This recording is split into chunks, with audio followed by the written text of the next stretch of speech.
Artinya beliau tidak hanya sekedar alim saja, tapi keilmuannya mutabakhir, punya guru, nyampe pembahasan-pembahasan yang tidak pernah terpikirkan oleh para ulama. Beliau mampu berpikir, mampu menyimpulkan sebuah dawuh-dawuhnya baginda Rasul, mampu menyimpulkan sebuah ayat-ayat Quran yang kadang-kadang ada ayat satu dan ayat yang lain hukumnya bertentangan. Di sini memerintahkan, di sini melarang, di sini ada hadis seperti contoh hadis menerangkan jangan mandi dengan sisanya kaum perempuan. Sisanya itu jadi seorang suami kalau mandi jangan menggunakan sisanya istri, jangan. Tapi di sisi lain ada hadis Rasulullah itu kalau mandi menggunakan sisanya Sayyidatina Maimunah. Siapa Sayyidatina Maimunah? Istrinya baginda Rasul. Sayyidatina Maimunah mandi, airnya tersisa, kemudian airnya digunakan oleh Rasulullah. Ini bertentangan dengan hadis yang Rasulullah melarang. Kemudian ada ulama yang mampu menyimpulkan, mampu membuat natijah-natijah, mampu mendeteksi perawi-perawinya.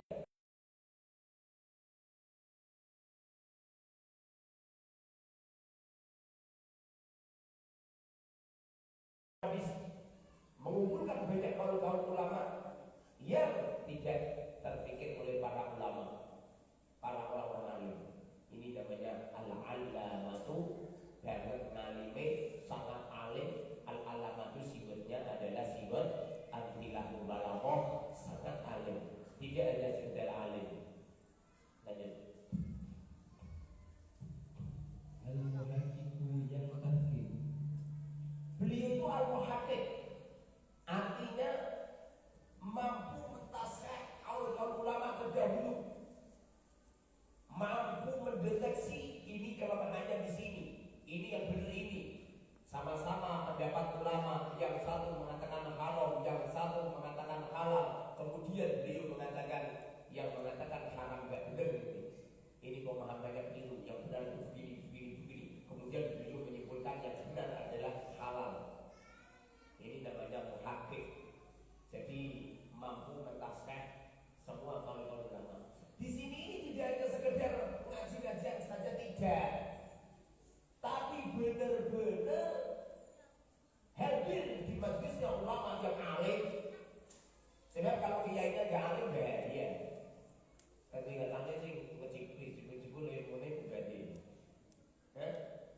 Yang disampaikan ke murid-muridnya itu ilmu biasa-biasa saja, yang seperti disampaikan oleh para ulama-ulama yang lain. Tidak ada tasih sama sekali, tidak ada takhrid sama sekali, tidak ada syarah sama sekali, tidak ada hasiah sama sekali.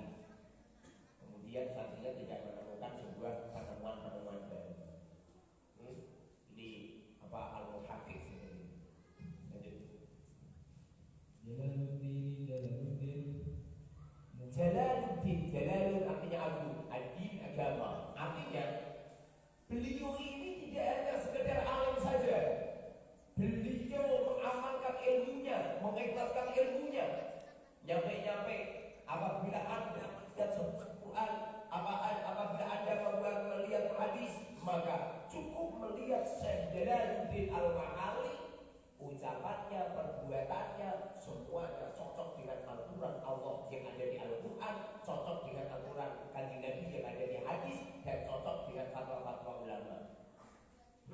Agamanya ini benar-benar nangkep. Nyampe-nyampe bagi Rasul mengatakan, "Mayuridillahu bihi khairan yuwaffiqih." Apabila Allah Subhanahu wa taala menginginkan seseorang itu dijadikan seorang hamba yang baik, dipahamkan ilmu agama, tidak hanya sekedar paham ilmu agamanya saja, tidak, tapi agama menjadi sebuah ucapan, menjadi sebuah perbuatan, menjadi sebuah pemikiran, menjadi sebuah apa itu perwujudan di dalam kalbu, menjadi sebuah penetapan. Nyampe agama ini menjadi biografi hidup. Jangan sampai agama ini hanya sekedar agama-agama saja. Setiap melihat umat ini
sebagian memberi nama anaknya dengan nama Muhammad. Tapi jenengku ya kalau sing jeneng Muhammad. Siji jeneng Muhammad. Saya pernah baca kitab itu, ada sebuah kaul ulama. Tidak ada seseorang yang namanya Muhammad kecuali kelak di akhirat, di waktu orang-orang itu dihisab. Orang yang namanya Muhammad, orang-orang yang punya anak namanya Muhammad itu dapat syafaat. Karena sesungguhnya yang hebat itu bukan Muhammadnya, tapi orang yang memberi nama anaknya dengan Muhammad. Tak jadi selamat itu. Jadi punya apa itu, punya keistimewaan sendiri. Makanya kamu itu kalau kamu masuk sasrian baru, semestinya anakmu yang lelaki Muhammad semua. Pokoknya kalau orang anaknya namanya Muhammad, saja baru. Anak saya itu namanya Muhammad, ada Ahmad juga ada. Saya usahakan kamu. Bila yang saya teliti santri-santri yang baru itu rata-rata anaknya banyak yang sama. Aisyah, Ali, Fatimah, saya kamu selama nama tadi Nabi Muhammad itu masih ada di muka bumi. Angel yang mana? Angel. Siapa namanya Imam Ghazali? Muhammad. Nama agamanya Imam Ghazali? Muhammad. Namanya kakeknya Imam Ghazali? Muhammad. Siapa namanya Syekh Mahali yang punya tafsir Jalalain? Muhammad. Siapa nama ayahnya? Ahmad. Siapa yang punya karya tulis paling baik di antara semua karya tulis? Imam Bukhari. Siapa namanya Imam Bukhari? Muhammad. Namanya Muhammad. Banyak ulama-ulama yang namanya Muhammad. Makanya usahakan. Nama saya juga Muhammad, bisa Muhammad Sobo, Muhammad Soleh. Muhammad Soleh panggilannya orang Muhammad Soleh.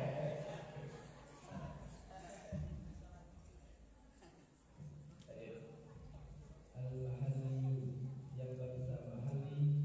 Mahali itu Mesir. Jadi Imam Mahali orang Mesir, orang Imam Suyuti juga orang Mesir. Rata-rata orang ini di sana. Orang Arab Saudi, orang Baghdad, orang Irak, orang Iran, banyak. Indonesia juga banyak orang alim. Kalau orang Yaman, saya benar.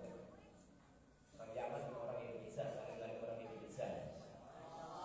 Ada santri yang dimakan model di Yaman. Kalau kamu nggak ngalir di Indonesia, nanti kalau kamu pulang ya orang ngalir.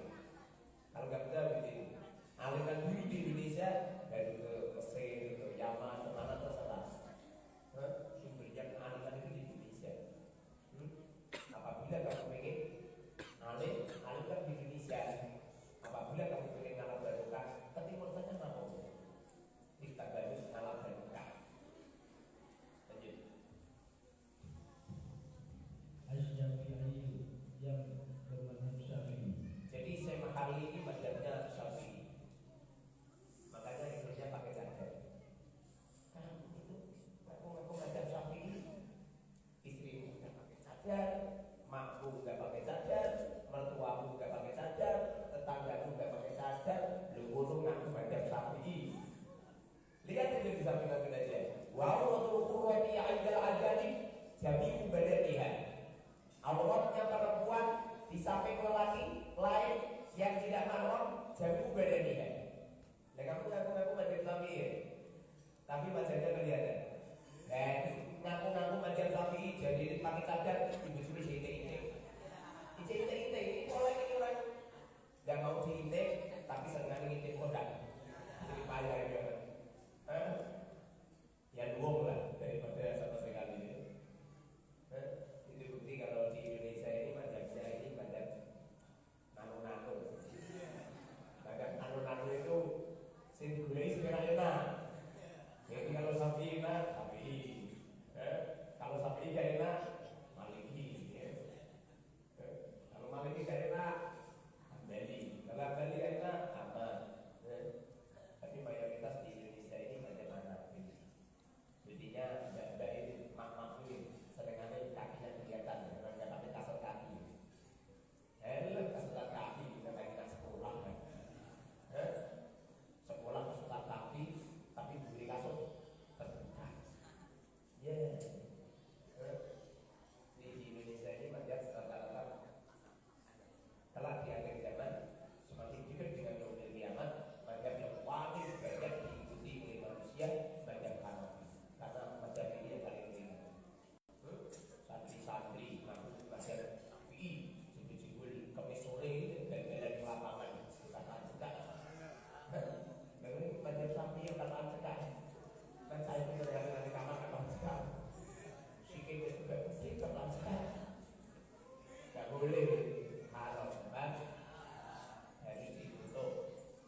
tulis?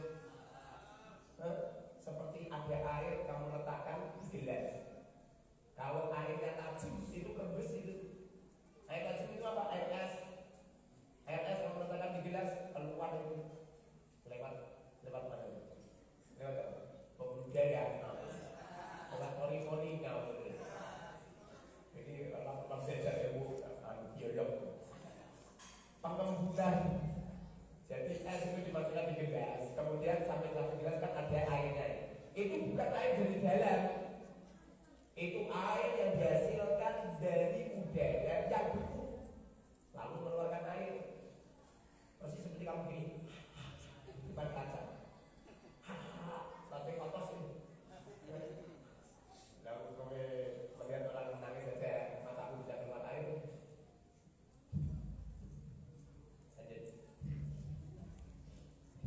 Bidatimmatin dengan menyempurnakan ala intihi atas segalanya Imam Jalaluddin. Jadi Imam Jalaluddin ini mentafsiri Quran. Beliau meneliti banyak kaul-kaul ulama yang bermacam-macam. Seperti contoh surat Fatihah. Bagaimana komentar ulama? Ada yang mengatakan surat Fatihah Al-Makki, alasannya turun di Mekah. Ada yang mengatakan Al-Madani, sebab turun di Madinah. Simpang siur beda ulama. Kemudian beliau mengatakan Al-Makki. Alasannya apa? Alasannya kaum yang paling sopi turun di Mekah. Ada pun yang pernah turun di Madinah itu hanya mengulang saja, bukan turun 2 kali ya. Tapi ada ulama yang mengatakan turunnya 2 kali, di Mekah turun, di Madinah juga turun. Tapi jadi ini saya matali orang muda. Madani ini dari Madinah turun itu bukan turun itu hanya mengulang saja.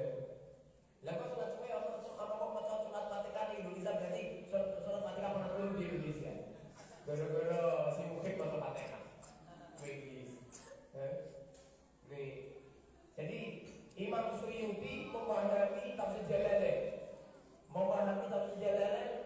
memahami tafsirnya Syekh Jalaluddin Al-Mahalli, diteliti gaya bahasanya, gaya tafsirannya seperti itu, lalu beliau dikumpul disamakan, lalu beliau muridnya Tabi'ah.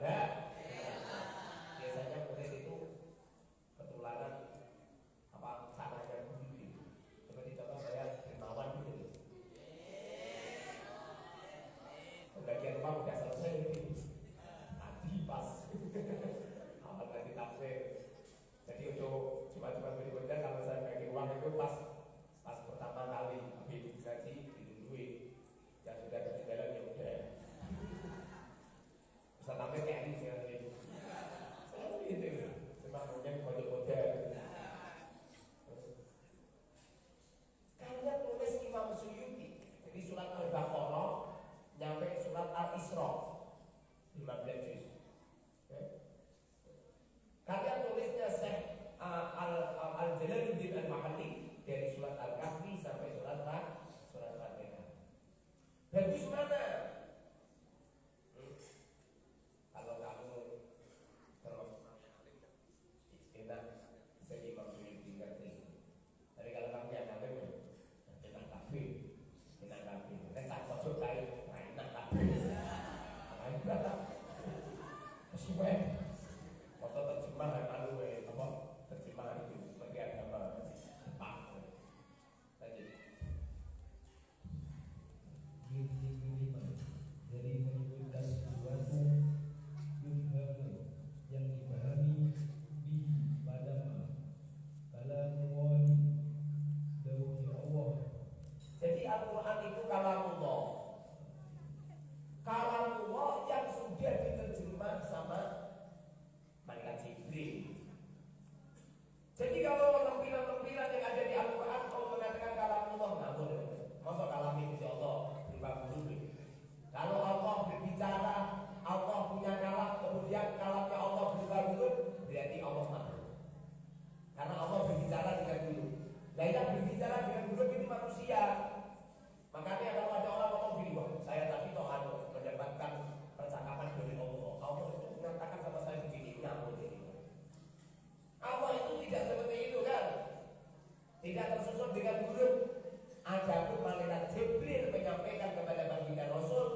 huruf karena supaya bisa dibaca. Sehingga perkataannya menggunakan huruf yang dimampu oleh orang yang tidak bicara. Makanya begini ceritanya. Kalau ada orang ngaku-ngaku ketemu Kanjeng Nabi, kok nyampe Kanjeng Nabi menggunakan bahasa Arab, padahal kamu nggak bisa bahasa Arab, nanti kamu sihir. Rasulullah itu akan menemui siapa saja yang menggunakan bahasa Arab. Kalau menemui orang Jawa, pasti Rasulullah akan menggunakan bahasa Jawa. Kalau ketemu sama orang Papua, menggunakan kata Papua. Kalau ketemu orang Sunda, akan menggunakan bahasa Sunda. Kalau ketemu sama orang Indonesia, akan menggunakan bahasa Indonesia. Orang mau menggunakan bahasa Arab, ya mau paham. Pahamku Fatihah bela paham. Dan Rasulullah itu, semoga kalau ada orang ngaku-ngaku seperti itu, apalagi mereka itu nggak begitu hati-hati kalau itu sampai lihat saya seneng kalau lihat video porno ngaku-ngaku ketemu Kanjeng Nabi ngapusi nggak mungkin mana bisa jaga waman amu haram waman rabu haram kemudian bila haram mana bisa jaga makanannya haram minumannya haram dilimputi dengan perbuatan pakaian makanan yang haram. Mana bisa jadi? Bagaimana mungkin permintaannya dikabulkan oleh Allah? Permintaan yang paling luar biasa yang dikabulkan oleh Allah adalah ketemu Rasulullah. Jadi tidak semua orang. Dan ciri-ciri orang yang ketemu dengan Rasul itu bahwa kalau ada orang